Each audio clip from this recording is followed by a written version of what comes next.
Hi guys, finally মুখ্যমন্ত্ৰী আত্মনিৰ্ভৰশীল আঁচনিৰ নতুন আপডেট আহি গৈছে। আৰু যিসকলে ইমান দিন অপেক্ষা কৰি আছিলে যে আপোনালোকৰ লিষ্টত নামটো থাকিব নে নাই, নে অন্তৰ্ভুক্ত হৈছে নে নাই, ৰিজাল্টটো আপোনালোকে কেটেগৰী যিটোৱে হওক, আপোনালোকে যি কেটেগৰীৰে ব্যৱসায় কৰিব বিচাৰে সেইটো ব্যৱসায় আপোনালোকে কৰিব পাৰিব। আপোনালোকে ডিচেম্বৰ টকাখিনি পাব, যিহেতু মুখ্যমন্ত্ৰী হিমন্ত বিশ্ব শৰ্মা ছাৰে ঘোষণা কৰিছে। তো আপুনি নতুন হয় বা পুৰণি হয়, আপুনি ফাৰ্ষ্ট আৰু ছেকেণ্ড লিষ্টত যদি অন্তৰ্ভুক্ত হয় আপোনালোকৰ টকাখিনি নিশ্চয়কৈ পাব। ভিডিঅ'টো আগলৈ যোৱাৰ আগতে আপোনালোকক এটা ৰিকুৱেষ্ট কৰিছো, আপোনালোকে ভিডিঅ'টো লাইক আৰু ছাবস্ক্ৰাইব কৰি দিব, যাতে আগলৈ এনেকুৱা ধৰণৰ আপডেটসমূহ পাব পাৰে।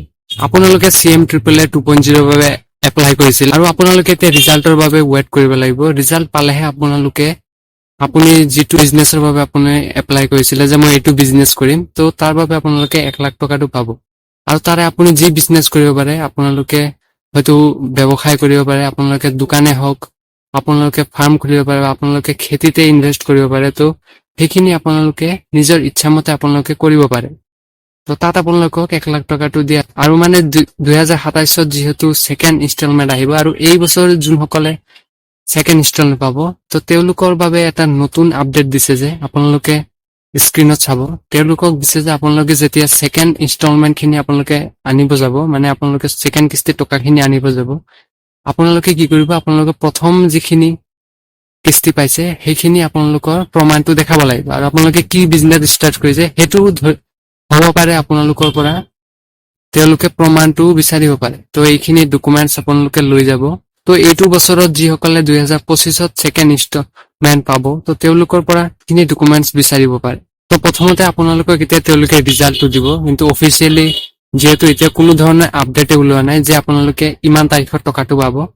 তো যেতিয়াই নতুনকৈ আপডেট ওলাই তেতিয়াতো আপোনালোকে গমেই পাব নিউজসমূহত। তো আপোনালোকে এতিয়া কেইটামান দিন মাত্ৰ ৱেইট কৰক। আপোনালোকৰ ৰিজাল্টটো যেতিয়াই তেওঁলোকে পাব্লিকলি কৈ দিব যে আমি ইমান তাৰিখত দিম, তো আপোনালোকৰ যদি যিসকলে CM-AAA 2.0 আবেদন কৰিছিলে, তো তেওঁলোকৰ চিলেকশ্যন হৈ যায়। আপোনালোকে আগৰ বছৰৰ যিখিনি হিতাধিকাৰী গুৱাহাটী খানাপাৰাত তেওঁলোকক সভা অনুষ্ঠিত কৰিছিলে আৰু তাতে আপোনালোকক টকাখিনি দিয়া হৈছিল।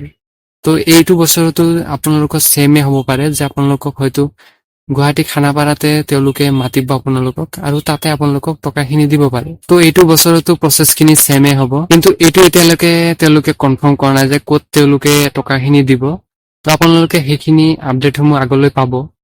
আৰু CM-AAA 2.0 ৰিচেণ্ট, তো আপোনালোকে নিশ্চিত থাকক এইটো বছৰত আপোনালোকৰ যদি নামটো থাকিব নে নাই আপোনালোকে কেনেকৈ চেক কৰিব।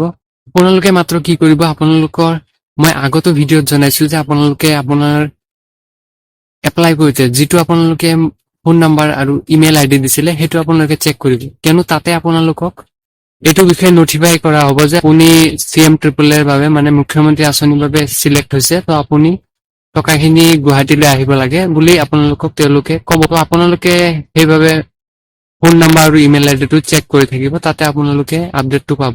আৰু এতিয়া যিহেতু মুখ্যমন্ত্ৰী নিজে মানে বহুকেইটা কামত ব্যস্ত হৈ আছে, যে তেওঁলোকে অৰুণোদয়খিনি দি আছে, তেওঁলোকে আন কিছুমান অফিচিয়েলি কামত তেওঁলোকে ব্যস্ত হৈ আছে। তো সেইখিনি হোৱাৰ পিছত আপোনালোকক হ'ব পাৰে তেওঁলোকে টকাখিনি প্ৰদান কৰিব। আৰু আপোনালোকক মই আগৰ ভিডিঅ'টো কৈছো যে আপোনালোকক ডিচেম্বৰ মাহত দিয়াটো কথা কৈছে। তো হ'ব পাৰে আপোনালোকক লাষ্ট উইক মানে ডিচেম্বৰৰ শেষৰ ফালে আপোনালোকে এই টকাখিনি আপোনালোকে পাব পাৰে।